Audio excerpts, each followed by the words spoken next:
Tudo bem, pessoal? Sou o professor Márcio e hoje nós vamos trabalhar sobre o assunto que é o estudo analítico das lentes esféricas. Estudo analítico das lentes esféricas. Então, para a gente entender o estudo analítico das lentes esféricas, nós precisamos, antes de mais nada, compreender algumas situações do tipo: para que uma lente te dê uma imagem nítida, então ela precisa respeitar as condições de nitidez determinada por Gauss. O que Gauss concluiu com seus estudos? É que toda lente só é capaz de proporcionar uma imagem nítida quando a sua espessura for muito fininha em relação ao raio da lente. Então, se você tem uma lente, vamos considerar assim, uma lente, a espessura dela, essa tua espessura aqui, e aqui você teria um raio dessa face, vamos considerar aqui, vamos chamar de R1, e um raio dessa face aqui, vamos considerar R2, e a tua espessura, se a tua espessura for muito menor que R, ela atende à condição de nitidez de Gauss. Só vai te dar imagem nítida se a espessura da lente for muito menor que R. Se for muito menor que R, nós chamamos de lente delgada. Lente delgada. Então, lente delgada, ela é fina. É uma lente em que a espessura dela, a espessura da lente é muito menor do que o seu raio. Pode ser até desprezado em relação ao raio. Essa é a ideia. E a segunda condição de nitidez de Gauss vai falar dos raios que incidem sobre a lente.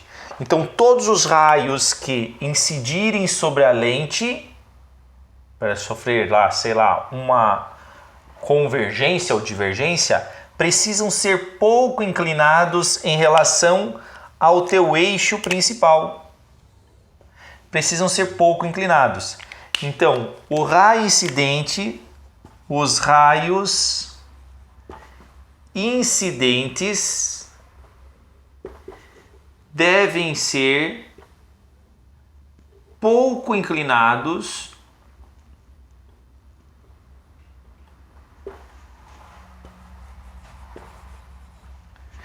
em relação ao eixo principal. Então, essas são as duas condições para que nós tenhamos imagens nítidas. Imagens nítidas, estão chamadas condições de nitidez de Gauss, certo? E agora, qual é a relação que nós temos para o tamanho do objeto, com o tamanho da lente, com o tamanho da imagem, com a distância do objeto à lente, a distância da imagem à lente e tudo mais? Então, algumas coisas precisam ser revisadas. Vamos por partes. E agora nós vamos lembrar da equação de Gauss, ok? A equação de Gauss e do aumento linear.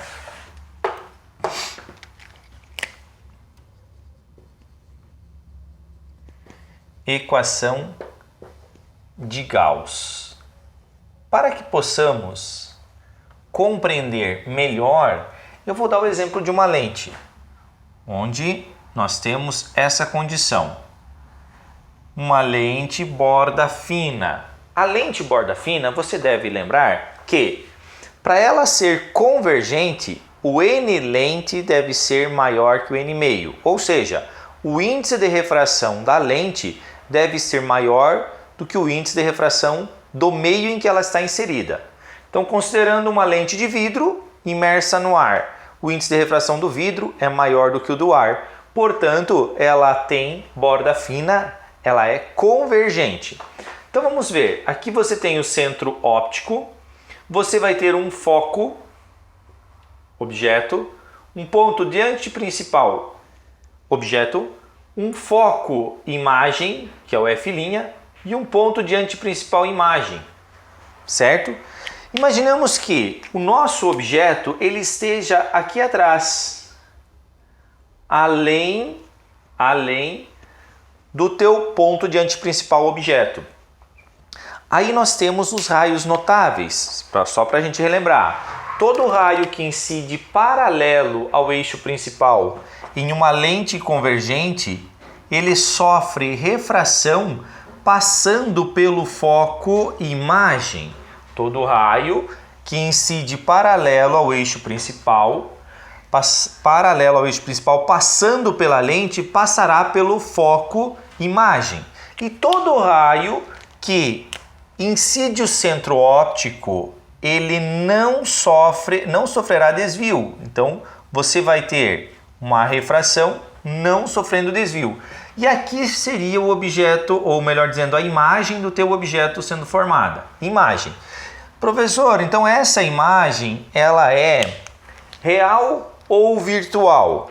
Ela é uma imagem real. Por que ela vai ser uma imagem real? Só relembrando, porque ela é formada pelo próprio raio refratado. Então ela é real, ela é invertida e ela é menor. Então nesse caso, real, invertida e menor.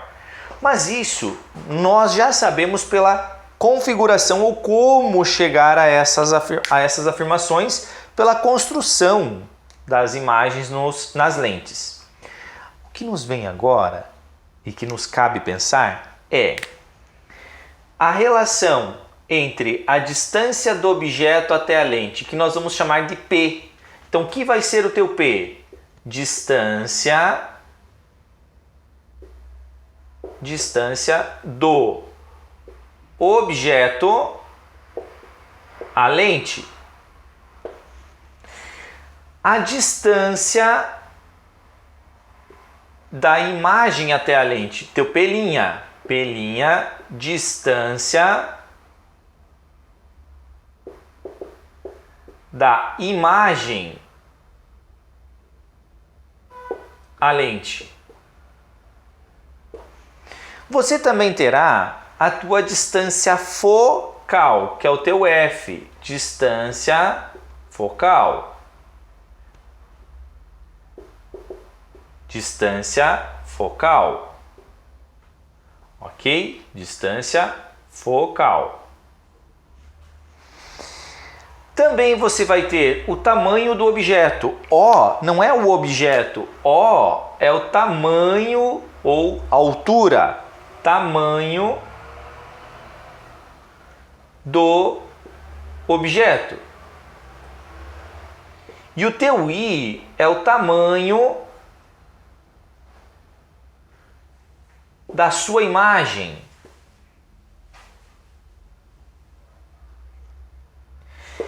Sendo assim, Gauss, ele concluiu o seguinte: ele concluiu que o inverso da distância focal é igual. Eu vou fazer mais para cá, para que possamos lembrar. Eu vou apagar isso aqui, que era esse caso específico. Ó, o inverso da distância focal é igual à soma do inverso da distância do objeto à lente com o inverso da distância da imagem até a lente. Então, essa é a famosa equação de Gauss. Equação de Gauss para podermos estabelecer uma relação entre a distância do objeto à lente, a distância da imagem à lente e a distância focal da lente. Ou, para quem está muito apaixonado, próximo de dos namorados agora, vai dizer que é uma flor é igual a uma pétala mais uma pétalazinha. Mas para quem aí já está pensando na sacanagem ou até um jeito mais sacana de lembrar, vai lembrar de quem tem fimose. Uma fimose é igual a um pinto mais uma pelezinha. Também dá para lembrar assim. A fórmula do aumento, a equação ou a fórmula para a gente determinar o aumento. O que é o A? É o aumento linear. Então lembra, ó, A, vou colocar aqui em cima, aumento linear. Algumas vezes vocês vão ouvir aumento linear transversal. É a mesma coisa. Então vai ser o tamanho da imagem em relação ao objeto, ou você pode estabelecer que é menos P' sobre P, ou ainda você pode fazer F sobre F menos P. Certo? Então aqui você já pode também encontrar a relação não tendo o teu P', tendo a distância focal e a distância do objeto à sua lente. O que me chama a atenção agora é que depois disso construído, nós precisamos lembrar do seguinte, tem alguns sinais que nós precisamos respeitar, que é a convenção de sinais de Gauss. Ou seja, quando que essa grandeza vai ser positiva, quando que vai ser negativa e assim sucessivamente. Então você vai lembrar da seguinte informação. Tenta imaginar esse eixo, a lente, como sendo o eixo Y, que tudo que está acima da origem é positivo e tudo que está abaixo é negativo. Então se você for medir acima do eixo, por exemplo, o tamanho do objeto, isso na vertical. O tamanho do objeto, ele é positivo, porque você mediu para cima. O tamanho da imagem já é negativo, porque você mediu para baixo, ok? Então, se você medir do eixo principal para cima, medindo nesse sentido, medidas positivas. Daqui para baixo, medidas negativas. Se você, agora você tem que traçar uma seta, traça uma seta do objeto para a lente. E você vai dizer que essa seta é uma seta, não é raio de luz, não é nada. Indica o sentido positivo. Então você começa do teu objeto. O teu raio luminoso sai do objeto, medindo a distância do objeto até a lente. Do objeto até a lente está indo no sentido positivo. Então o teu P é positivo. Da lente até o foco, positivo. Da lente até a imagem, positivo. Então, se chegasse numa situação em que ela voltasse, então ela estaria no sentido negativo. Isso na horizontal. Na horizontal, você deve traçar uma seta do objeto para a lente nesse sentido, afirmando que todas as grandezas medidas nesse sentido serão positivas. Certo? E daí você vai poder tomar alguns cuidados.